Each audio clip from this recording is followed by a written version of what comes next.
हाय बच्चों, मैं तुम्हारे लिए आज तुम्हारा जो डाइजेशन ऑब्जर्वेशन एनसीईआरटी का चैप्टर 16 क्लास 11 उसका मैं लेक्चर 4 लेकर आया हूँ। चलो शुरू करते हैं डाइजेशन ऑफ फूड के बारे में। ठीक है, पहला पॉइंट क्या बोलता है, the process of digestion is accomplished by both mechanical and chemical process. जब मैं पढ़ा तुमको इंट्रोडक्शन दिया था, वहाँ पे ये बोला था क्या कि तुम्हारा जो डाइजेशन ऑफ फूड होता है वो बहुत मैकेनिकल एंड बायोकेमिकल प्रोसेस में होता है। उस पॉइंट वहाँ पे भी और एक बार रिपीट किया गया, क्या the process of digestion is accomplished by mechanical and chemical process. पहले हम देखेंगे मैकेनिकल कैसे होता है, इसके बाद देखेंगे हम केमिकल। जिस तुम्हारा मैकेनिज्म है वहाँ पे हम देखेंगे केमिकल प्रोसेस के बारे में। ठीक है, चलो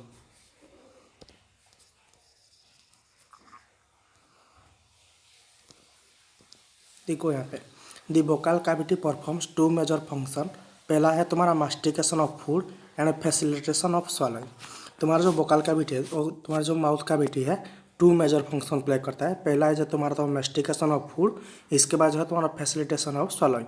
स्वॉलोइंग को कैसे करते हैं उसमें हेल्प करता है। And mastication of food, mastication of food मतलब तुम्हारा टूथ में जो इनामल होता है वो फूड क्या करता है ना, मास्टिकेट करता है, उसको चर्निंग करते हैं, उसको ब्रेक करता है। ठीक है, चलो नेक्स्ट पॉइंट में जाते हैं। देखो यहाँ पे the teeth and the tongue with the help of saliva masticated mix of the food thoroughly. ये पॉइंट बोलता है तो तुम्हारा जो दांत है teeth and the tongue, tongue hardest muscular organ with the help of saliva. Saliva जो secretion होता है कहाँ पे, जो सलाइवरी ग्लैंड है तुम्हारा 3 सलाइवरी ग्लैंड है। मैं तुमको कितना थर्ड लेक्चर में पढ़ा था कि तुम्हारा जो चीक रीजन है पैरोटिड ग्लैंड, इसके बाद तुम्हारा जो है सब मैक्सिलरी और सब मैंडिबुलर, इसके बाद तुम्हारा सब लिंगुअल्स, तुम्हारा जो लोअर जो है, उसके बाद द ग्लैंड लोअर दी तुम्हारा टंग के नीचे जो है उसको the saliva masticate mix of the food thoroughly. और थॉरोली क्या करते हैं, saliva teeth and tongue in the presence of saliva masticate and mix of the food thoroughly. Masticate करते हैं और फूड को सलाइवा के साथ मिलाते हैं। इसके बाद म्यूकोस इन सलाइवा, तुम्हारा सलाइवा में जो म्यूकोस प्रेजेंट है helps in lubricating and adhering the masticated food particles into a bolus. यहाँ पर समझो बोल्स क्या है ना, lubricating and adhering the masticated food. तुम्हारा फूड मास्टिकेट हुआ कहाँ पे, वोकल कैविटी में मास्टिकेट हो गया। देखो तुम्हारा वोकल कैविटी, वोकल कैविटी यहाँ पे तुम्हारा फूड क्या हो गया ना, मास्टिकेट हो गया। ठीक है, मास्टिकेट हो गया।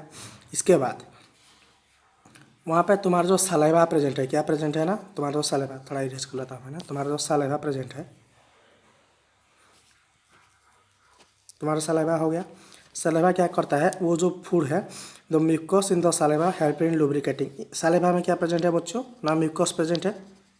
ठीक है, mucus is saliva helps in lubricating. वो जो फूड पार्टिकल बन गया ये मास्टिकेटेड फूड हो गया, इसको जो लुब्रिकेटिंग हो गया ना, अधरिंग द मास्टिकेटेड फूड पार्टिकल, अधरिंग करता है food particle into a balls.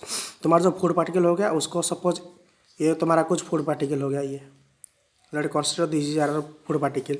इसको ये क्या करता है ना, मास्टिकेट होने के बाद उसको क्या ना अधरिंग कर लेता है। अधरिंग का मतलब ऐसे होना।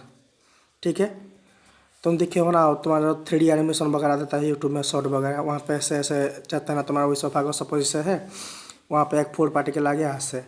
ठीक है, इसको हम क्या बोलते हैं बच्चों ना, बोलस बोलते हैं। क्या बोलते हैं, बोलस। ठीक है, चलो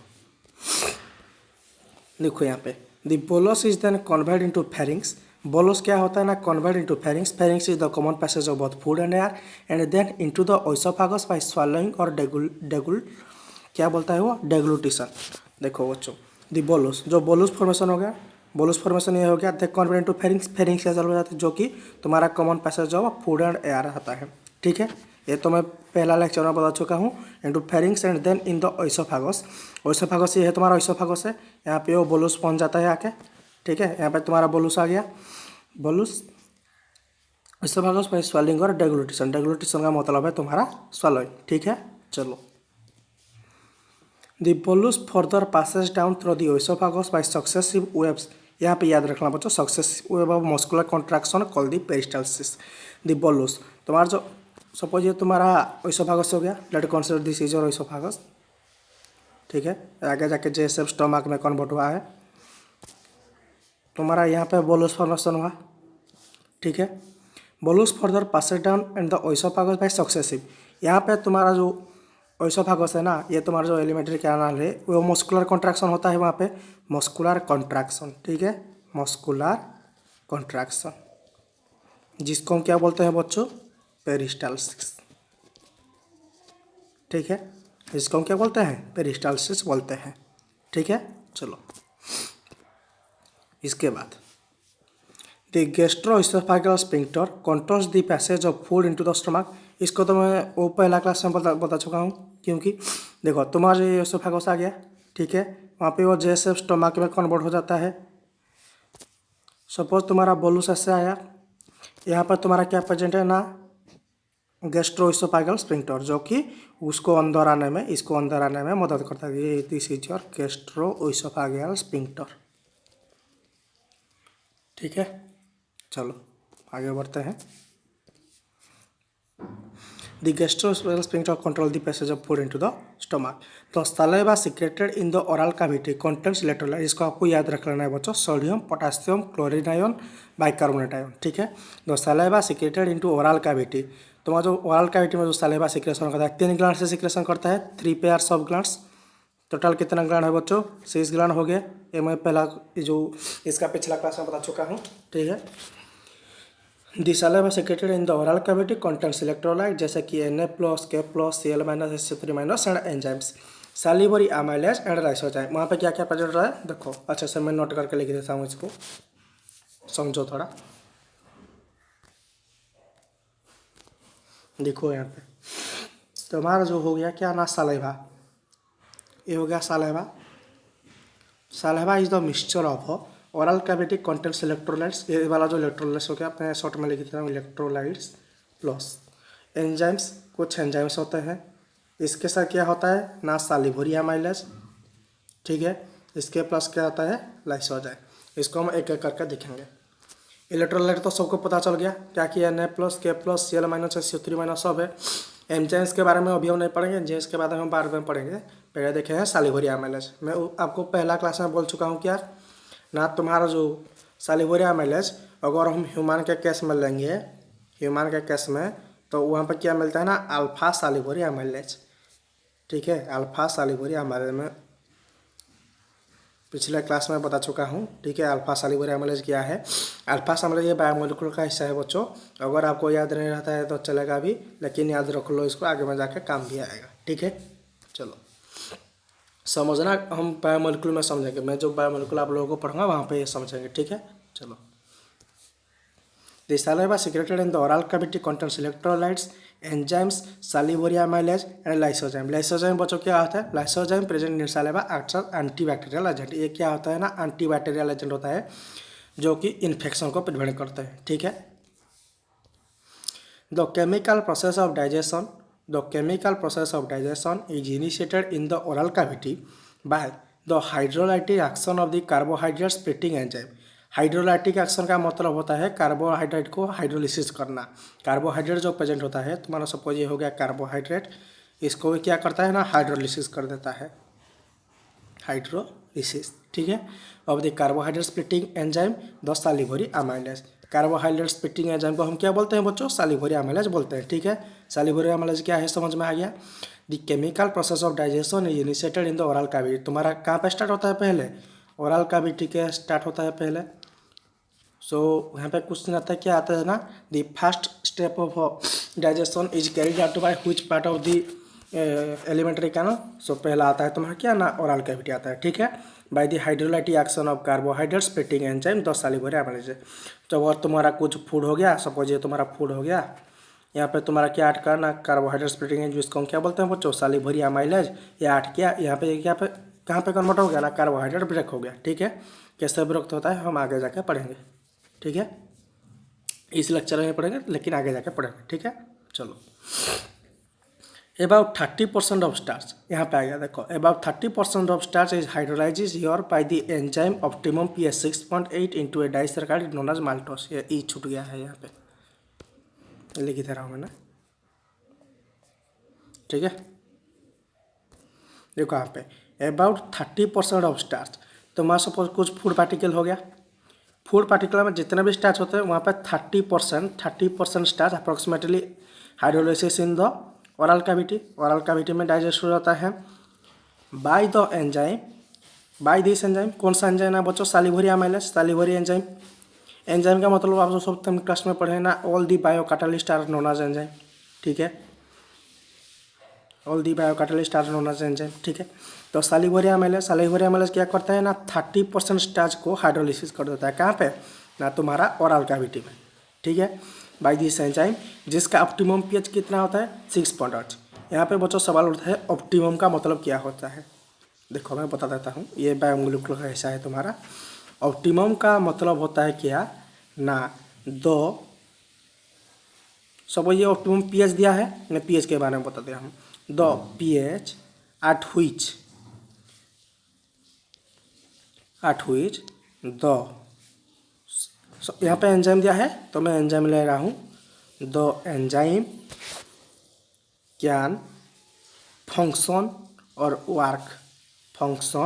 वर्क इजीली, जहाँ पे वो अच्छे से काम करता है। तो पीएच सपोज जिसका ये पीएच हो गया, लेट कंसीडर इसका पीएच सपोज हो गया एक्स, ठीक है। ये एक्स पीएच में ठीक से काम करेगा। क्या करेगा? ठीक से काम करेगा, ठीक है। उसको बोलते हैं हम क्या ना, ऑप्टिमम पीएच। सो सैलिवरी अमाइलेज का बच्चा ऑप्टिमम पीएच क्या हो गया? सैलिवरी अमाइलेज जिसका ऑप्टिमम पीएच क्या हो गया? ऑप्टिमम पीएच कितना हो गया तुम्हारा? 6.8। इसको याद रख लेना बच्चों, ये नीट में हर बार क्वेश्चन पूछता है, ठीक है। ऑप्टिमम पीएच 6.8 इंटू डाइसैकेराइड क्लोरस माल्टोज। देखो बच्चों माल्टोज कैसे बनता है? Maltose is equal to glucose plus glucose, ठीक है। ग्लूकोज प्लस ग्लूकोज से क्या बोलता है ना, माल्टोज बनता है। ये सब बायोमोलिकुलर का ऐसा है बच्चों। अगर समझ में आता है तो ठीक बात है, नहीं आता है भी तो चलेगा, क्योंकि हम उसको बायोमोलिकुलर में और एक बार पढ़ेंगे, ठीक है। ये ग्लूकोज क्या है ना, ये है तुम्हारा मोनोसैकेराइड। ये ग्लूकोज है क्या ना, मोनोसैकेराइड मिलकर क्या बनते हैं बच्चों ना, डाइसैकेराइड बनते हैं। सो माल्टोज है तुम्हारा क्या है ना, डाइसैकेराइड है, ठीक है। समझ आ गया। सो ग्लूकोज कौन सा बॉन्ड होगा ना, यहाँ पे होगा ग्लाइकोसाइडिक बॉन्ड, ठीक है। ग्लाइकोसाइडिक बॉन्ड में कौन सा लिंकेज ना, अल्फा 1,4 लिंकेज में तुम्हारा क्या होता ना, डाइसैकेराइड बोलता है, ठीक है। चलो इसका स्ट्रक्चर में काट के बता देता हूँ। देखो पहले देखो यहाँ पे, ये तुम्हारा हो गया, ठीक है। यहाँ पे क्या होगा ना, HOH, यहाँ पे ऊपर होगा क्या ना, OHH, इसके बाद होगा HOH, यहाँ पे होगा क्या ना, CH2OH, नीचे रहेगा तुम्हारा H, यहाँ पे ऊपर H रहेगा, इसके बाद यहाँ पे O, यहाँ पे सपोज ये और एक ग्लूकोज है, ठीक है। यहाँ पे भी ऐसे बना देंगे हम, HOH, नीचे OH होगा, ठीक है। यहाँ पे ऊपर H, नीचे OH। थर्ड कार्बन में हर बार चेंज होता है, ऊपर OH, नीचे H, यहाँ पे होगा H, ये होगा तुम्हारा क्या ना, H2O। यहाँ पे तुम्हारा हो गया कौन सा बॉन्ड ना, यहाँ पे तुम्हारा हो गया कौन सा बॉन्ड बच्चों ना, ग्लाइकोसाइडिक बॉन्ड, ठीक है। वो अल्फा 1,4 लिंकेज क्या है, देखो तुम्हारा पहला कार्बन में H ऊपर है, ठीक है, OH नीचे है, तो OH नीचे मतलब क्या होगा, वो तुम्हारा हो जाएगा ग्लाइकोज अल्फा, ठीक है। अल्फा हो गया, अल्फा ये वाला फर्स्ट कार्बन, ये हो गया सेकंड, ये हो गया थर्ड, ये हो गया फोर्थ, ये हो गया फिफ्थ, ये हो गया तुम्हारा सिक्स्थ। यहाँ पे भी ऐसा 1 2 3 4, देखो यहाँ पे 1 और यहाँ पे 4, इस दोनों के बीच बना, तो इसको हम बोलते हैं अल्फा 1,4 ग्लाइकोसाइडिक बॉन्ड, ठीक है।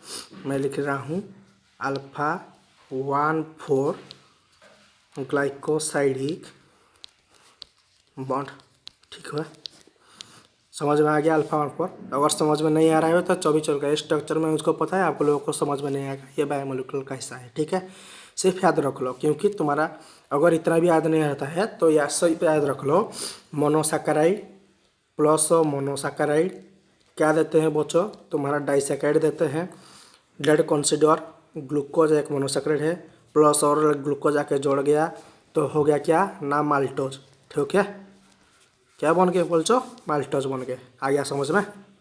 ठीक है। सो अबाउट 30% ऑफ स्टार्च, तो 30% जो स्टार्च होता है वो हाइड्रोलिसिस होता है बाय दिस एंजाइम। कौन सा एंजाइम बच्चों ना सैलिवरी एमाइलेज, जिसका ऑप्टिमम पीएच कितना होता है? ऑप्टिमम का मतलब तो pH at which the function very good, very माने वो एंजाइम अच्छे से काम कर पाता है, उस पीएच को हम बोलते हैं ऑप्टिमम पीएच। ऑप्टिमम टेम्परेचर भी ऐसे होगा ना, the temperature at which the enzyme और दी जो भी दिया होगा आपका बुक में, और एंजाइम जो भी है एंजाइम दैट फंक्शन इजीली, ठीक है, और अच्छे से काम कर पाएगा इनटू ए डाइसैकेराइड। क्या होता है? About 30% of starch is hydrolysed here by this enzyme optimum pH 6.8 in the disaccharide known as, क्या बोलते हैं उसको? माल्टोज बोलते हैं। ठीक है, यहाँ पे वो इक्वेशन दिया गया है starch in the presence of salivary amylase, जिसका ऑप्टिमम पीएच कितना है बच्चों? 6.8 कन्वर्ट इनटू माल्टोज। यहाँ पे हो गया तुम्हारा माल्टोज। ठीक है, आ गया समझ में? चलो और एक बार देख लो, तुम्हारा जो lysozyme present in the saliva, तुम्हारा सलाइवा में क्या क्या प्रेजेंट होता है ना? इलेक्ट्रोलाइट्स प्रेजेंट होता है, कुछ एंजाइम प्रेजेंट होता है, सैलिवरी एमाइलेज होता है एंड लाइसोजाइम। लाइसोजाइम क्या होता है? Act as an antibacterial agent that prevent infections. ठीक है, चलो आगे बढ़ते हैं। यहाँ पे तुम्हारा कथा है ओरल कैविटी में कैसे डाइजेशन होता है। ठीक है, ये जो लास्ट पॉइंट है ना तुम्हारा, ये एक पॉइंट है, ये वाला, ये बहुत बहुत इंपॉर्टेंट है और इसमें आपको याद रख लेना है कि इसको मैं हाईलाइट कर दे रहा हूँ। देखो बच्चों, आपको याद रखना है successive waves of contraction called peristalsis, इसको याद रखना है। इसके बाद आपको याद रखना है optimum pH is inter disaccharide को माल्टोज। माल्टोज में बोल दिया कहाँ पे मेड होता है ना, monosaccharide plus monosaccharide converted into disaccharide, maltose is disaccharide. So glucose alpha 1 for glycosidic bond. ठीक है, चलो और यहाँ पे एक लिखा है by the hydrolytic action of the carbohydrate splitting enzyme the salivary amylase, उसको डिस्क्राइब कर दिया यहाँ पे। और याद रखना है ई चारों को, क्या क्या ना तुम्हारा सैलिवरी द सैलिवा सेक्रेट तो ओरल कैविटी कंटेंट्स क्या क्या कंटेंट करता है ना, पहला है तुम्हारा इलेक्ट्रोलाइट्स, इसके बाद तुम्हारा एंजाइम, इसके बाद तुम्हारा है सैलिवरी एमाइलेज एंड इसके बाद है तुम्हारा लाइसोजाइम। ठीक है, चलो आगे बढ़ते हैं। चलो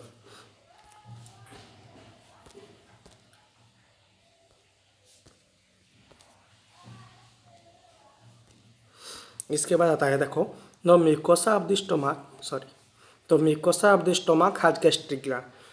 ठीक है, मैं तुमको वो जो थर्ड लेक्चर में, थर्ड या सेकंड लेक्चर में ये मैं पढ़ा दिया हूँ क्या ना तुम्हारा जो स्टोमक है उसका म्यूकोसा रीजन, आउटर वाला लेयर है तुम्हारा सेरोसा, इसके बाद है तुम्हारा मस्कुलरिस, इसके बाद है तुम्हारा क्या ना सब म्यूकोसा एंड म्यूकोसा।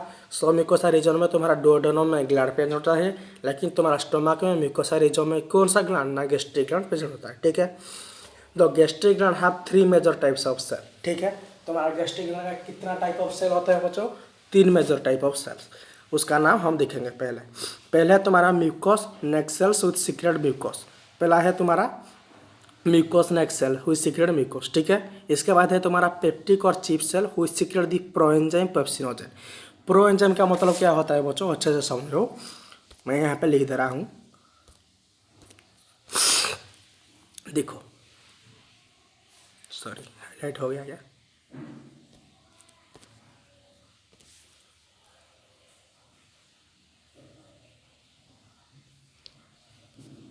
प्रोएंजाइम का मतलब क्या होता है? देखो, ये क्या होता है ना बच्चों, बायोलॉजिकली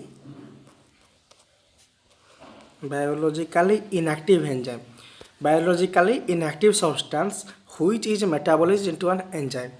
ये जो तुम्हारा क्या है ना, जो तुम्हारा जो प्रोएंजाइम है, देखो यहाँ पे तो सबको समझ में आ गया, म्यूकोस नेक सेल हुई सीक्रेट म्यूकोस, इसको मैं इजी तरीका बता दूंगा बच्चों, टेंशन नहीं लेना है आपको। पेप्टिक और चिप सेल हुई secrete the proenzyme pepsinogen. Proenzyme का मतलब क्या आता है? एक बायोलॉजिकली इनएक्टिव सब्सटेंस होता है जो कि क्या ना मेटाबोलाइज होकर वो एंजाइम में कन्वर्ट हो जाता है। समझ में आ गया प्रोएंजाइम क्या है? ये एक बायोलॉजिकली इनएक्टिव सब्सटेंस है जो कि मेटाबोलाइज होकर वो कहाँ पे कन्वर्ट हो जाता है ना, एक एंजाइम में कन्वर्ट होता है। एंड उसके बाद क्या होता है ना, तीसरा पैराइटल और ऑक्सिनटिक सेल हुई secrete acid and intrinsic factor. Intrinsic factor का मतलब होता है a type of protein which is factor essential for the absorption of vitamin B12। ठीक है, पैराइटल और ऑक्सीटोसिन हुई सीक्रेट एचसीएल। हाइड्रोक्लोरिक एसिड कहाँ पे सीक्रेशन होता है ना, पैराइटल सेल से सीक्रेशन होता है। And interesting factor interesting type of protein that essential for the absorption of vitamin B12 तुम्हारा बुक में दिया गया है। ठीक है, ये तीनों को अच्छे से मैं याद रखने के लिए शॉर्ट पॉइंट बता दूंगा, लिख लो। अगर आपका पेन कॉपी है तो लिख लो पहले। म्यूकोस सेल को लिख लो, mucous cell secrete mucus which lubricating and protect the cell lining the stomach. ठीक है, अगर नहीं होगा तो मैं डिस्क्रिप्शन में भी इसको लिख लूँगा। ठीक है, म्यूकोस सेल के बारे में लिख लो, mucous cell secrete mucus which lubricates and protects the cell lining the stomach. ठीक है, उसके बाद जो तुम्हारा पेप्टिक और चिप सेल, जिसका शॉर्टकट डेफिनेशन क्या है ना, this cell secrete pepsinogen an inactive form of the digestive enzyme which is known as your pepsin. Pro enzyme है पेप्सिनोजन, पेप्सिनोजन बायोलॉजिकल इनएक्टिव, वो मेटाबोलाइज होकर क्या होता है ना, पेप्सिन में कन्वर्ट हो जाता है। ठीक है, इसके बाद है तुम्हारा क्या ना, पैराइटल और ऑक्सिनटिक सेल। तुम्हारे यहाँ पे क्या आता है ना, पैराइटल और oxyntic cell. Parietal oxytocin secrete क्या ना, HCl and interesting factor essential for the absorption of vitamin B12। इसका शॉर्टकट पॉइंट क्या है ना, produce the components of the hydrochloric acid. Parietal cell इतना भी याद रख लो, it produces the component of the hydrochloric acid. HCl का कंपोनेंट प्रोड्यूस करते हैं, कंपोनेंट। ठीक है, चलो इसके बाद क्या बोलता है एनसीईआरटी, इसके बाद बोलता है the stomach stores the food for 4 to 5 hour. 4 से 5 घंटा तुम्हारा स्टोमक फूड को स्टोर करता है। The food mixes thoroughly with acidic gastric juice. Acidic gastric juice का मतलब आ गया समझ में, क्या ना, तुम्हारा hydrochloric acid of the stomach by the churning movement of its muscular wall. तुम्हारा जो स्टोमक का जो मूवमेंट होता है उसको चर्निंग मूवमेंट बोल जाता है, और जो churning movement of the muscular wall of the stomach is called the chyme. हम सिंपल डेफिनेशन क्या दे सकते हैं ना काइम का, this mixture of ingested food and the gastric juice is called chyme. ठीक है ना, जो फूड को तुम लिए हो अंदर उसके साथ गैस्ट्रिक जूस को मिलाना, उसको हम बोलेंगे काइम। आ गया समझ में? और एक बार समझो अच्छे से, पहले एनसीईआरटी को समझा, इसके बाद इजी पॉइंट का समझते हैं। ठीक है, पहला बोलता है the food mixes thoroughly with the acidic gastric juice.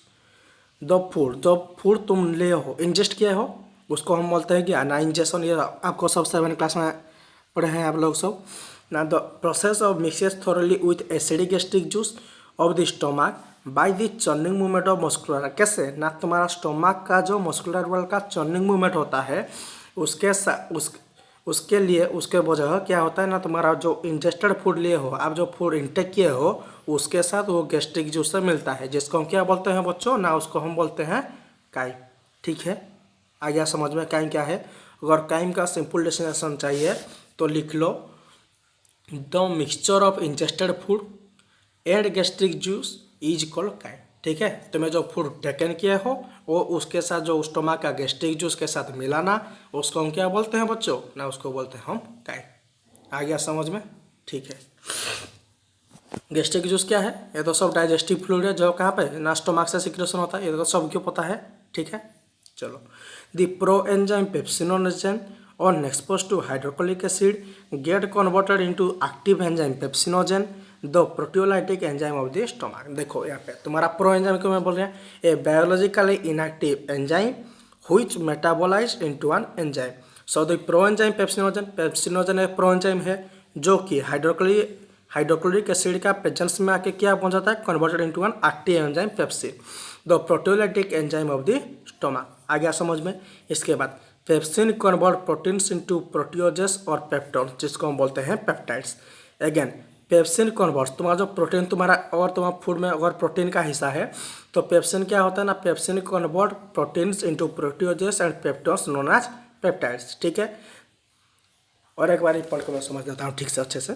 Pepsin convert protein, तुम्हारा जो पेप्सिन है ये पेप्सिनोजन से क्या हाइड्रोलाइटिक एक्शन के बदले क्या बन गया, तुम्हारा पेप्सिन बन गया। देखो इसका एक क्वेश्चन मैं थोड़ा लिख दे रहा हूँ यहाँ पे, देख लो। ये हो गया तुम्हारा पेप्सिनोजन कन्वर्टेड इनटू, कहाँ पे कन्वर्ट हो गया ना, पेप्सिन। ये तुम्हारा क्या है ना, ये तुम्हारा है प्रोएंजाइम। ठीक है, ये तुम्हारा हो गया क्या ना एक्टिव एंजाइम, ठीक है। इन द प्रेजेंस ऑफ, किसके प्रेजेंस में बच्चों, इन द प्रेजेंस ऑफ HCl, ठीक है। Pepsinogen converted into pepsin in the presence of HCl। Pepsinogen proenzyme है एंड पेप्सिन कहाँ पर प्रेजेंट होता है ना एक्टिव एंजाइम है। आ गया समझ में सबको, ठीक है।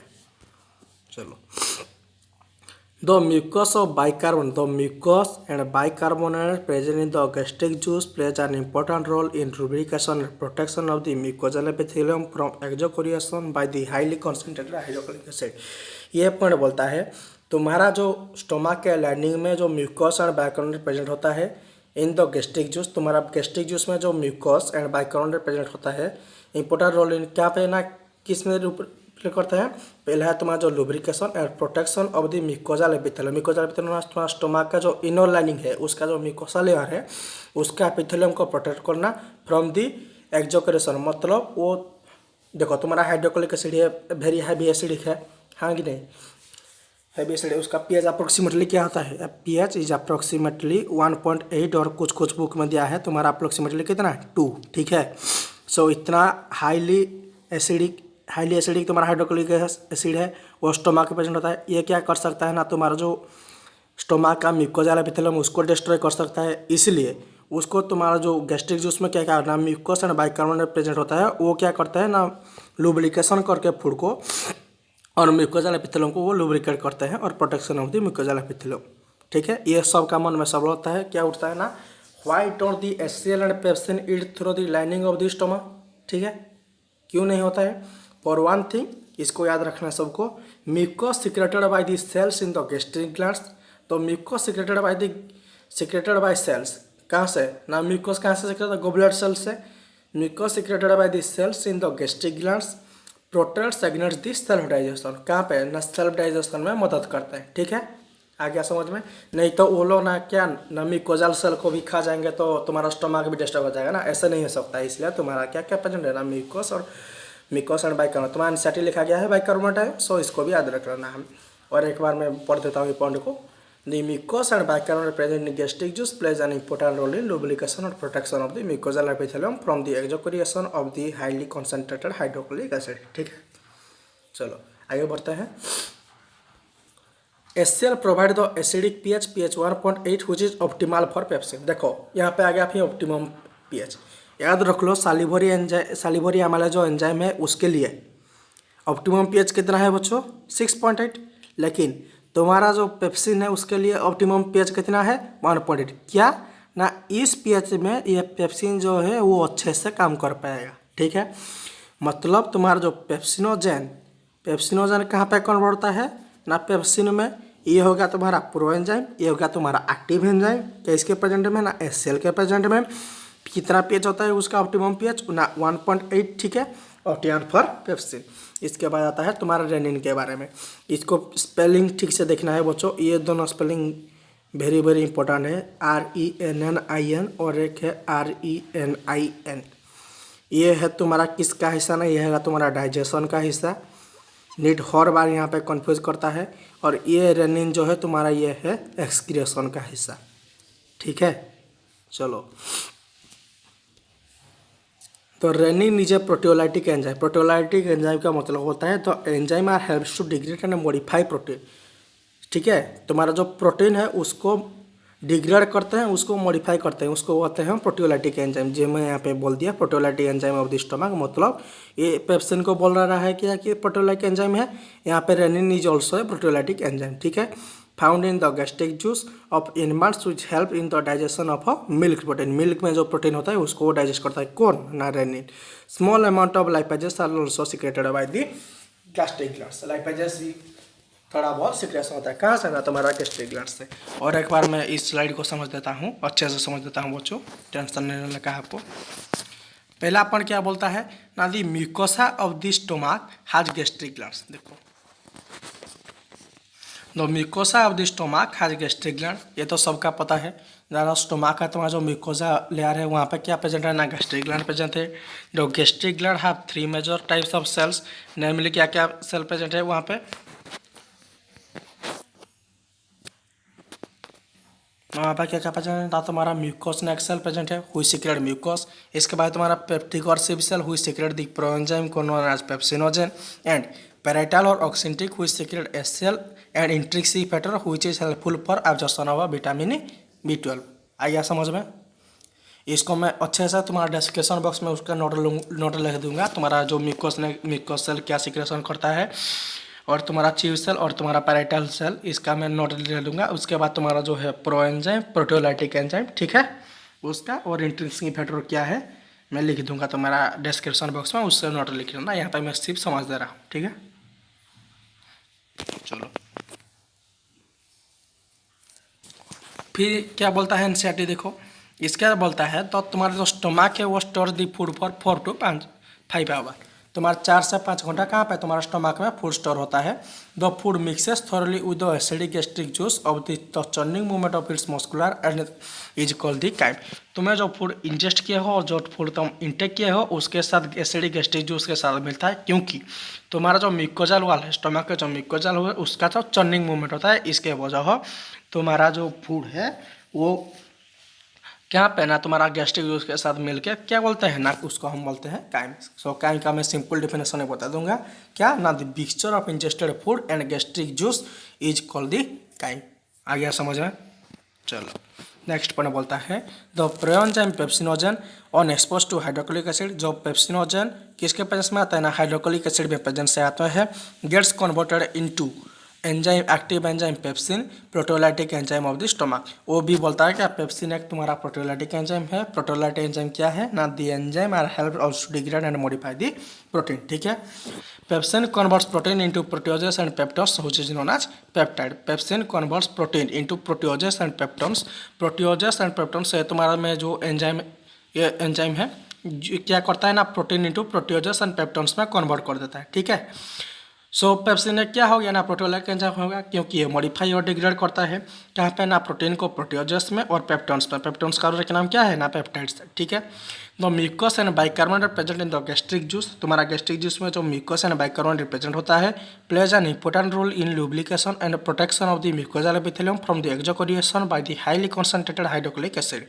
तुम्हारा जो HCl है वो भी म्यूकोजल एपिथेलियम को हार्मफुल कर सकता है, तो इसके लिए तुम्हारा जो क्या क्या प्रेजेंट है, तुम्हारा गैस्ट्रिक जूस में जो mucus and bicarbonate ion present है वो कहाँ पे लुब्रिकेशन में इंपॉर्टेंट रोल करता है ना, protection of the mucosal epithelium को प्योरिफाई करते हैं, ठीक है। सो उसका क्वेश्चन क्या होता है ना, why don't HCl and pepsin eat through the lining of the stomach. तो उसका आंसर है तो mucus secreted by the cells in the gastric glands protect the एक्नेट सेल्फ डाइजेशन, ठीक है। आ गया समझ में सबको। चलो नेक्स्ट पॉइंट क्या बोलता है ना, HCl provides the acidic pH expression 1.8 optimal for pepsin. इसको आपको याद रखना क्योंकि एनसीईआरटी का है, ठीक है। HCl provide the acidic pH 1.8 which is optimum for पेप्सिन्स।